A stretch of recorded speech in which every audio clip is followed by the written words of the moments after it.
So this is a well done YouTube video, and as a result, the entire thing is just me talking over a still image. Anyway, at first I didn't really care about Lonzo leaving, big baller brand and this lawsuit and everything. But when I started to think about it more, and when I look at Lonzo's health and his games played and his nature as a player and as a person really, I think this says some interesting things that could project to be good things for Lonzo moving forward. The number one thing is, hopefully this means he's actually healthy, because he's had those big baller brand shoes for 2 years, and the guy's played how many games each year? It's not enough. And he's missed almost the entire second half of this season with an ankle injury. And so if he can just move over to Nike or whoever and just get better shoes, then that would be awesome, because Lonzo makes a big difference for this Lakers team. I mean, this is stuff that I've said about Lonzo a lot of times, so I don't want to spend too much time on it, but if you look at the record with Lonzo, since he's been drafted, it's like 49-50. If you look at it without him, it's a solid like 7 to 10 games, or maybe a little more than that. Under 500, you watch the team, and he brings this calming nature where the passing is better, the defense is better, and the right play just occurs more often.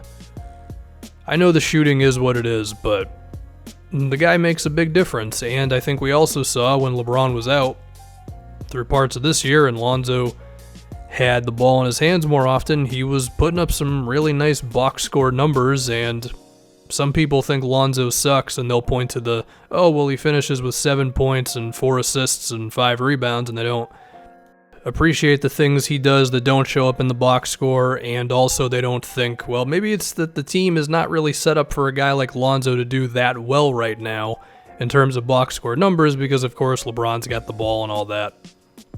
So, yeah. Now, I'm not saying Lonzo doesn't have his faults. The jumper needs to improve, no doubt. And his aggressiveness needs to as well, but just being out there on the floor more often is going to be huge, hopefully.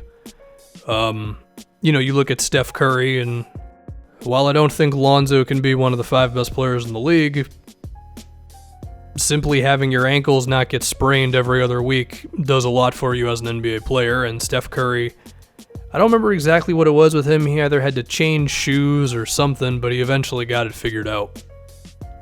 Now, the other thing that all this could say, in terms of Lonzo as a person, is I think it shows that he's really self-aware, which is important in the NBA, right? Because you've got a bunch of young players who, they don't understand why it is that they're a negative.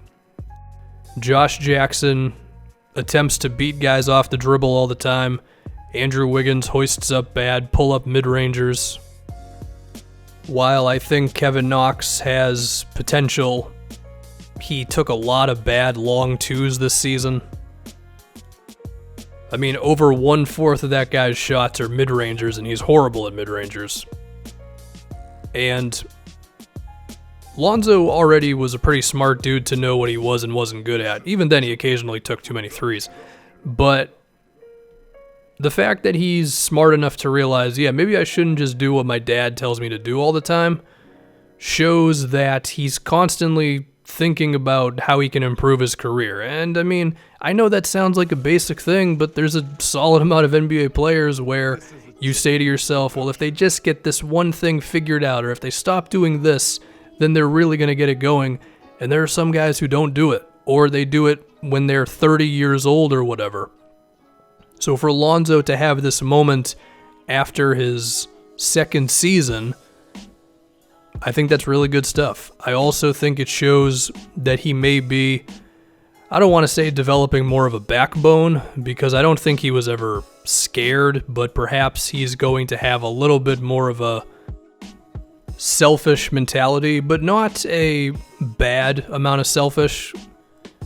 This is getting more into like general life things, but you need to have a good balance of knowing when to be selfish and when to not be, pretty much. And I do think NBA players' personalities can sometimes translate a little bit to their play style, and Lonzo is, of course, a pass-first kind of guy. So I'm going to assume that he's never going to shut off everybody else, But perhaps this could lead to him having a little bit more of an FU mentality, and a little bit more confidence, and a little bit more aggressiveness, not only in life, but on the floor. And that's one criticism you can throw at Lonzo sometimes, is that he's a little too pass first, and he's got a layup that he could get, or he could get fouled or whatever, and instead he chooses to pass it out to some dude. And maybe it's not even a bad shot that he's passing it to, but it's just the shot that he initially had at the rim was a better one.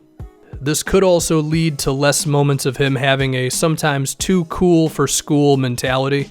Not to say that I don't think he plays hard, because when you look at his defensive impact, there's a lot of evidence that would suggest the dude definitely goes for it, but he could be a little more mean on the floor, and maybe this is a sign that Lonzo's going to develop that a little bit more. So yeah, now as far as whether Lonzo's actually going to be on the Lakers next season or not, I don't know, but I think the Lakers should probably look to get the guy the ball more. The Rondo signing, I mean, maybe I was okay with it when it happened. I really don't remember what my opinions were on the Lakers signings when they happened. But looking at it now, I can understand why they did it because of how good he was for the Pelicans. But moving forward, I think Lonzo has to be the second primary ball handler on the team. Not to say you can't have another point guard, and who knows if they end up getting a star or whatever, but the guy just needs the ball more often, man. I mean, he can have all of these internal moments of like, I'm going to do more, but if he's just forced to stand in the corner, even when LeBron isn't running the show, then that's of course not going to be good. So some of this is on the Lakers as well to put their guys in the best position to succeed, but then that gets a little bit more into the coaching and all that, and that's not really the point of this video. Now, as far as if Lonzo gets moved, whether it's for a star, you got to assume it'd be for a star. I would have to think that whoever he was going to would be decently excited to get him. I mean, I know I would be.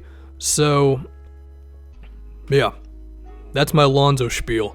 I like the dude a lot, and I think this big baller brand thing could end up being good for the guy.